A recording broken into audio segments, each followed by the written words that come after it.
અમદાવાદના સોલામાં એક વ્યક્તિ બન્યો ડિજિટલ અરેસ્ટનો શિકાર, જેની પાસેથી હજારો રૂપિયા પડાવી લેવામાં આવ્યા। સ્કાય એપથી મુંબઈ ક્રાઇમ બ્રાન્ચ અધિકારીની ઓળખ આપી ફરિયાદીને મની લોન્ડરિંગનો કેસ થયો હોવાનું કહી ડરાવવામાં આવ્યા। ઠગ ટોળકીએ વકીલની સેવા પૂરી પાડવાનું કહીને બેંક એકાઉન્ટની માહિતી મેળવી લીધી। બાદમાં ફરિયાદીના બેંક ખાતામાંથી 98,000 પણ ખંખેરી લીધા। ડિજિટલ અરેસ્ટનો શિકાર બન્યાની ફરિયાદીને જાણ થતાં તેમણે તાત્કાલિક સોલા પોલીસ સ્ટેશનમાં ફરિયાદ નોંધાવી।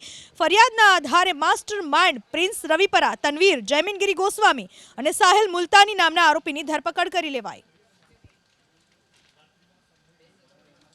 प्रिंस का रोल इसमें बेसिकली ये था कि जो अकाउंट हैं वो अकाउंट को उसने किराए पे लिया हुआ था और जो सामने जो लोग फ्रॉड कर रहे हैं उन फ्रॉड करने वाले लोगों को पैसा यूएस डॉलर के अंदर चाहिए होता है, तो इस यूएस डॉलर के अंदर कन्वर्ट करके उसको ज़्यादा दाम में बेच के, यूएस डॉलर की जो वास्तविक कीमत है उससे ज़्यादा दाम में बेच के और उनसे जो भी पैसा ऊपर एप्रिसिएशन में मिले वो पैसा खुद के लिए यूज़ करना, नीचे जो अकाउंट होल्डर्स की डिटेल उनके पास आई है उन लोगों के साथ थोड़ा बहुत अमाउंट शेयर करना और इसी तरह की प्रोसेस को लगातार करते चले जाना।